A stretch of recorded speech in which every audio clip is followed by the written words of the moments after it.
बिस्मिल्लाहिर्रहमानिर्रहीम। अस्सलाम वालेकुम नाजरीन, मैं हूं जीएम जमाली और आप देख रहे हैं डिजिटल के सबसे बड़े चैनल न्यूज़ पाकिस्तान का प्रोग्राम A to Z। नाजरीन, आज हम अपने प्रोग्राम में IMF के पाकिस्तान के लिए कर्ज के हवाले से कुछ हकायक आपके सामने रखने की कोशिश करेंगे।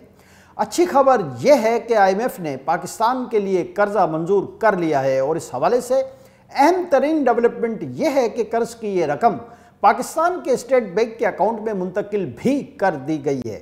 इस हवाले से वज़ीर ख़जाना इसहाक डार ने आज एक अहम प्रेस कॉन्फ्रेंस की है। वज़ीर ख़जाना इसहाक डार ने बताया कि बैनुल-अक़वामी मालियाती फ़ंड यानी IMF ने पाकिस्तान के अकाउंट में 1.2 अरब यानी 1 अरब 20 करोड़ डॉलर्स मुंतकिल कर दिए हैं।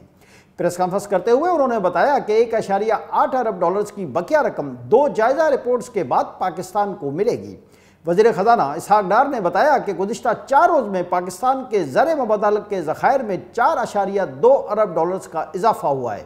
उनका कहना था कि IMF के साथ बातचीत में वज़ीर आज़म शहबाज शरीफ ने कलीदी किरदार अदा किया है। उन्होंने कहा कि पाकिस्तान तेज़ी से इस्तेकाम की जानिब गामज़न हो चुका है। वज़ीर ख़जाना इसहाक डार ने बताया है कि IMF का प्रोग्राम 9 माह का है जिसमें 3 अरब डॉलर्स पाकिस्तान को मिलेंगे। उन्होंने मज़ीद कहा कि तवक्को है कि हमारे कुल ज़र मुबादला के ज़ख़ायर 13 और 14 अरब डॉलर्स के दरमियान होंगे। वज़ीर ख़जाना इसहाक डार का यह भी कहना था कि 1.8 अरब डॉलर्स की बकिया किस्त 2 जायज़ा रिपोर्ट्स के बाद पाकिस्तान को मिल जाएगी। हुकूमती मुआशी टीम ने मुश्किल और कठिन सफ़र में भरपूर साथ दिया है।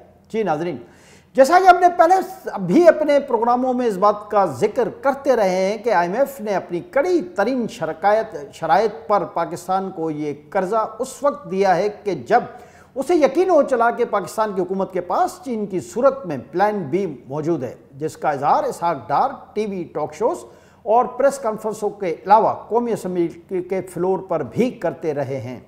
इस सिलसिले में दूसरी अहम बात यह है कि IMF पाकिस्तान की हुकूमत के साथ सियासत कर रहा था, बल्कि वो अब भी पाकिस्तान की हुकूमत के साथ सियासत कर रहा है।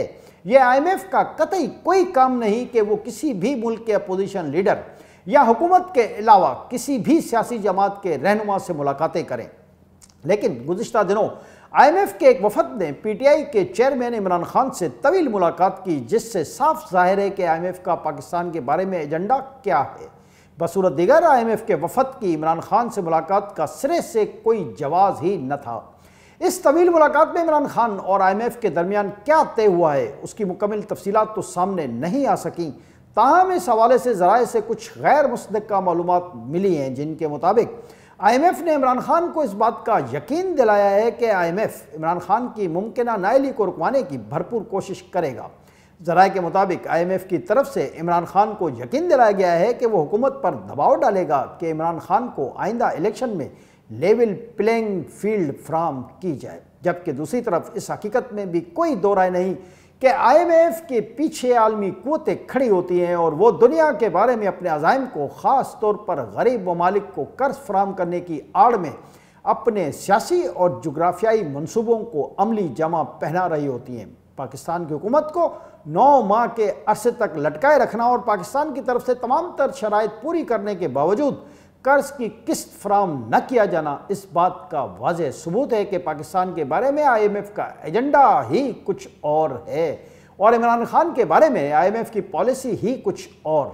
इसीलिए बेशतर सियासी तजियाकारों का ख्याल है कि इमरान खान किसी आलमी एजेंडे का हिस्सा हैं और IMF समेत दीगर मगरबी आलमी क़ुव्वतें इमरान खान के पीछे हैं। जी नाज़रीन, IMF ने पाकिस्तान को कर्ज देने के लिए जो कड़ी शराइत रखी हैं, इनमें पाकिस्तानी करेंसी का एक्सचेंज रेट मार्केट पर छोड़ना भी शामिल है, जिसको वज़ीर ख़जाना इसहाक डार और वज़ीर आज़म शहबाज शरीफ समेत पूरी काबीना ने बिल आखिर मान ही लिया और अब पाकिस्तानी करेंसी यानी पाकिस्तानी रुपया IMF और उसके हवारियों के रहम व करम पर ही होगा।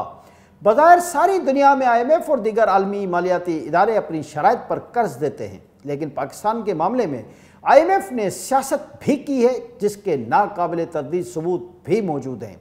इस सूरत-ए-हाल का इज़हार वज़ीर आज़म इसहाक डार ने यह कहकर मुतअद्दिद बार किया है कि पाकिस्तान के साथ जियो पॉलिटिक्स की जा रही है और एक मनसूबाबंदी के तहत पाकिस्तान को मुआशी तौर पर कमज़ोर किया जा रहा है। इसमें भी कोई दो राय नहीं कि जब इसहाक डार कह रहे थे کہ وہ IMF کی طرف سے عملی طور پر ہوتا ہوا بھی نظر آ رہا ہے۔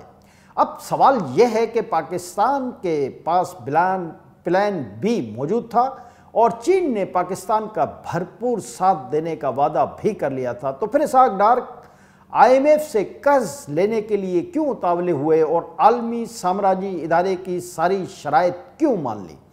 یہ منطقی اعتبار سے بہت اہم سوال ہے، جس کا جواب جاننے کے لیے سب سے پہلے ضروری ہے چین دنیا کا واحد ملک ہے کہ جس کی معاشی ترقی کی رفتار امریکہ جیسی سپر پاور کو بھی چیلنج کر رہی ہے، بلکہ امریکہ سے آگے نکلتی نظر آ رہی ہے۔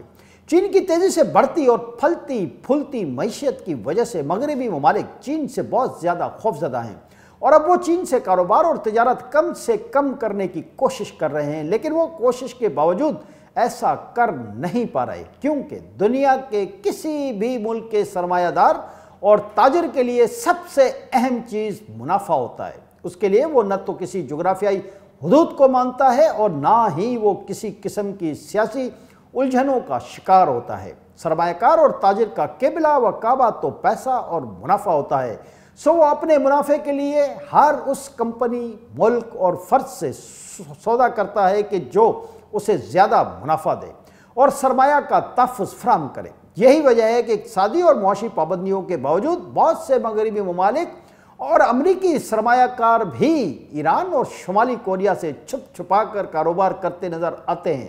تاہم اس کے لیے انہوں نے نئے قانونی راستے تلاش کر لیے ہیں، جن کی وجہ سے ان تاجروں اور ان کی کمپنیوں کو کوئی بڑا نقصان نہیں ہوتا، لیکن ہم اس معاملے پر تفصیلی طور پر کسی اور پروگرام میں بات کریں گے۔ اس وقت ہمارا موضوع یہ ہے کہ پاکستان IMF کی کڑی شرائط کے باوجود قرض لینے اور شرائط ماننے کے لیے کیوں تیار ہو گیا؟ جی ناظرین، اس حوالے سے سب سے زیادہ اہم بات یہ ہے کہ خود چین، جس نے پاکستان کو IMF سے قرض نہ ملنے کی صورت میں بھرپور تعاون کا یقین دلایا تھا، وہ خود یہ چاہتا تھا کہ IMF کی بھی جو شرائط ہیں انہیں پاکستان مان کر عالمی مالیاتی اداروں کے سامنے اپنی ریٹنگ اور پوزیشن بہتر کر لے، تاکہ پاکستان IMF کے علاوہ عالمی مالیاتی اداروں جیسے ورلڈ بینک، اسلامی ترقیاتی بینک، ایشین ڈیولپمنٹ بینک سمیت دیگر مالیاتی اداروں کے لوپ میں رہے اور پاکستان کو IMF کے علاوہ ان اداروں سے بھی مالی مدد مل سکے۔ اس حوالے سے سعودی عرب، متحدہ عرب امارات اور قطر نے بھی پاکستان کو کچھ یقیندہانیاں کروائی تھیں اور یہی مشورہ دیا تھا کہ فی الحال پاکستان IMF کی تمام شرائط مان لے اور کرائسس سے باہر آئے۔ اس کے بعد مستقبل میں پاکستان کی معیشت اور کرنسی ویلیو کو بہتر کرنے کی منصوبہ بندی کر لی جائے گی۔ واضح رہے کہ مذکورہ تینوں ممالک اب روس اور چین سے تعلقات کو مزید بہتر بنانے کی کوشش کر رہے ہیں اور رفتہ رفتہ یہ ممالک واحد سپر پاور اور مغرب ممالک کے چنگل سے نکلنے کی کوشش کر رہے ہیں۔ اسی لیے ان ممالک کی طرف سے پاکستان کو یقیندہانیاں کرائی گئی تھیں کہ وہ فی الحال وہی کچھ کرے جو IMF کہہ رہا ہے، مگر بعد میں صورتحال کو بدلنے اور پاکستان کی مدد کرنے کی امیدیں بڑھائی گئی تھیں۔ دوسری طرف اسی دوران روس سے بھی پاکستان کے دو طرفہ تعلقات کو بہت زیادہ بہتر بنایا گیا ہے۔ اس سلسلے میں انرجی کے سیکٹر میں روس سے بہت سے معاہدے بھی ہوئے ہیں، جن میں پاکستان کو روس کی طرف سے سستا تیل فراہم کرنے کا معاہدہ بھی شامل ہے۔ اس معاہدے پر عمل درآمد بھی ہو چکا ہے اور روس سے تیل کی کارگو کا پہلا جہاز پاکستان پہنچ بھی چکا ہے۔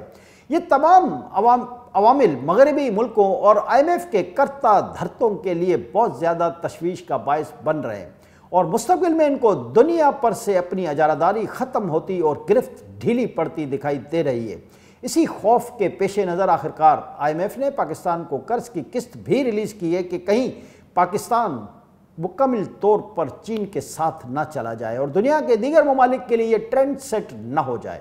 تاہم قرض کی قسط فراہم کرنے سے قبل اس نے پاکستان سے کڑی ترین شرائط پر دستخط بھی کروا لیے ہیں، لیکن اس کے باوجود اگر پاکستان کی حکومتوں نے اپنی معاشی پالیسیوں کا تسلسل برقرار رکھا تو وہ مستقبل میں کم از کم IMF اور ان جیسے دیگر عالمی مالیاتی اداروں کے چنگل سے نکل آئے گا۔ اہم بات یہ ہے کہ گزشتہ دنوں پاکستان میں ایک کانفرنس کے دوران اکنامی یا زرعی شعبے میں انقلابی انویسٹمنٹ یعنی اربوں ڈالر کی سرمایہ کاری کی بات ہوئی، جو پاکستان میں مستقبل میں معیشت کی بہتری کے اشارے ہیں۔ اس کانفرنس میں خلیجی ممالک نے پاکستان میں خطیر سرمایہ کاری کا عندیہ دیا ہے۔ آج کے لیے اتنا ہی. اگلے پروگرام تک کے لیے اپنے میزبان جی ایم جمالی کو اجازت دیجیے. اللہ حافظ.